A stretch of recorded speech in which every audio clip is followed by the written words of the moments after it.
ఓం శ్రీ గణేశాయ నమః. శ్రీ సరస్వత్యై నమః. శ్రీపాదవల్లభ నృసింహ సరస్వతి. శ్రీ గురు దత్తాత్రేయాయ నమః. గురు బ్రహ్మ గురు విష్ణు గురుదేవో మహేశ్వర గురు సాక్షాత్ పరబ్రహ్మ తస్మై శ్రీ గురువే నమః. వక్రతుండ మహాకాయ కోటి సూర్య సమప్రభ నిర్విఘ్నం కురు మే దేవ సర్వకార్యేషు సర్వదా సర్వకార్యేషు సర్వదా. ఓం అసాధ్య సాధక స్వామి అసాధ్యం తం కిం వద రామదూత కృపా సింధు మత్కార్యం సాధేన ప్రభో. ప్రేక్షక మహాశైలందరికీ నమస్కారములు.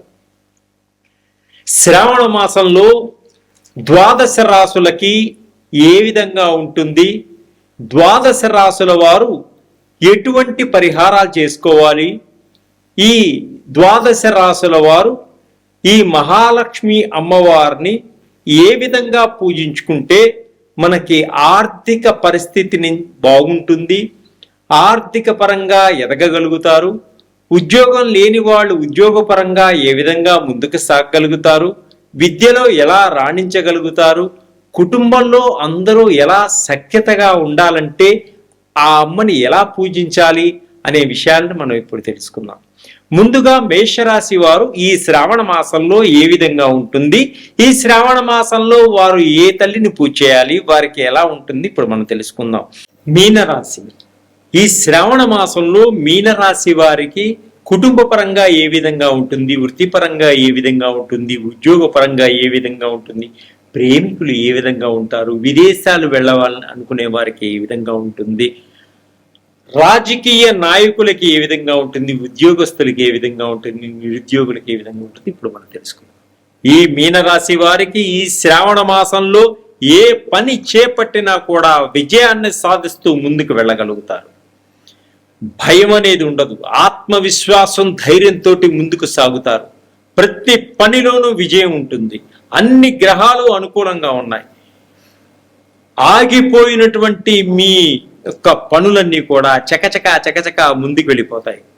ధనం గురించి ఆలోచించవలసిన అవసరం లేదు. ఖర్చులు జాగ్రత్తగా ఖర్చు పెట్టుకోండి. సంతానం వల్ల లాభం ఉంది, శుభకార్యాలు జరుగుతాయి. సంతానం వల్ల మంచి ధన లాభం కూడా ఉంది. సంతాన యోగం ఉంది, సంతానం లేని వారికి సంతాన యోగం ఉంది. కుటుంబం అంతా సౌఖ్యంగా ఉంటారు, అందరూ మిమ్మల్ని గౌరవిస్తారు, ఒక గుర్తింపు వస్తుంది. మీకు సంఘంలో మంచి కీర్తి ప్రతిష్టలు సంపాదించగలుగుతారు. శుభకార్యాల్లో పాలు పంచుకుంటారు. శుభకార్యాలలో మీరు కొంత ధనాన్ని ఖర్చు పెట్టవలసి వస్తుంది. కుటుంబంలో అందరూ కలిసి పుణ్యక్షేత్రాలు దర్శిస్తారు. అందరూ కలిసి టూరిజం అంటే రకరకాల విహారయాత్రలు చేస్తారు. అలాగే గవర్నమెంట్ ఉద్యోగాల కోసం ప్రయత్నం చేస్తున్న వారికి గవర్నమెంట్ ఉద్యోగాలు వచ్చేటువంటి సూచనలు ఉన్నాయి. స్త్రీల వలన ధనలాభం కలుగుతుంది, పురుషుల వలన ధనలాభం కలుగుతుంది. భార్యాభర్తల మధ్య మంచి అన్యోన్యత, దాంపత్య జీవితం ఉంటుంది. చిన్న మనస్పర్ధలు వచ్చినా ఒకరికొకరు అర్థం చేసుకొని ఆ సమస్యల నుంచి బయటపడతారు. పిల్లల కోసం ప్రణాళికలు వేసుకుంటారు. పిల్లల కోసం కొంత ధనం దాచిపెట్టగలుగుతారు. విదేశాలు వెళ్ళాలనేటువంటి కోరిక ఉంటుంది. విదేశాల్లో ఉన్న పిల్లల దగ్గరికి వెళతారు. అక్కడ కొంతకాలం గడుపుతారు మనశ్శాంతిగా. కొంత అనాథ శరణాలయంలో ఉన్నటువంటి వృద్ధులు వాళ్ళ కొడుకులు వచ్చి వాళ్ళని తీసుకెళ్ళడం జరుగుతుంది. తల్లిదండ్రులను పూజించుకోండి, తల్లిదండ్రుల పాదాలకు నమస్కరించుకోండి, తల్లిదండ్రులను బాగా చూసుకోండి. ఇలా చేయడం వల్ల మీకున్నటువంటి కష్టాలన్నీ తొలగిపోతాయి, మీకున్నటువంటి ఇబ్బందులన్నీ తొలగిపోతాయి. ఆర్థిక పరంగా ఎదగగలుగుతారు. దినదిన ప్రవర్ధమానంగా ఎదగలుగుతారు. 3 పూలు 6 కాయలుగా ఉంటారు. మీరు సమస్యలతో సతమతం అవుతున్నా మీకు ఒక కొలిక్కి వస్తారు. ఎందుకంటే మీకు ఈ శ్రావణ మాసంలో మీరు కాలభైరవ స్తోత్రం చేసుకోండి. కాలభైరవ స్తోత్రం చేయడం వల్ల ఆత్మస్థైర్యం వస్తుంది, మీకున్నటువంటి నెగిటివ్లన్నీ వెళ్ళిపోతాయి. ఈ శ్రావణ మాసంలో స్త్రీలు అమ్మవారిని, లక్ష్మీదేవిని మీరు ఎర్ర రంగు చీర, ఎర్ర రంగు గాజులు, దానిమ్మ పండ్లు, ఆవు నెయ్యి తోటి బియ్యం ఇచ్చి అమ్మవారికి వాయినం ఇచ్చుకుంటూ మీ మనసులో ఉన్న కోరిక చెప్పండి. అద్భుతంగా ఆ కోరిక నెరవేరి తీరుతుంది.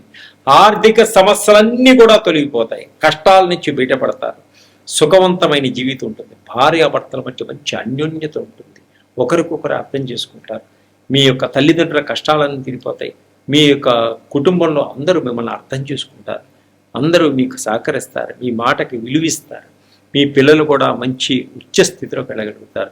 వారు చెడు వ్యసనాల వైపు పోకుండా ఎప్పుడు జాగ్రత్తగా చూసుకోండి. అన్ని విధాలుగా మీకు అనుకూలంగా ఉంది ఈ శ్రావణ మాసం. ఈ మీనరాశి వారికి 10 మందికి సహాయం చేయండి, అన్నం లేని వారికి అన్నం పెట్టండి, అనాథ శరణాలయానికి కొంత సహాయం చేయండి, ధన సహాయం. ఇలా చేయడం వల్ల మీకు అమ్మవారి యొక్క కరుణా కటాక్షాలు కలుగుతాయి. మహావిష్ణు యొక్క సహస్రనామ స్తోత్రాన్ని వినండి, చదవండి. అమ్మవారిని ఆరావళి కుంకుమతోటి అష్టోత్తర శతనామావళి చేయండి. ఇలా చేయడం వల్ల మీకు అన్ని విధాలుగా అభివృద్ధి పొందగలుగుతారు. సర్వే జనా సుఖినో భవంతు. సర్వే జనా సుఖినో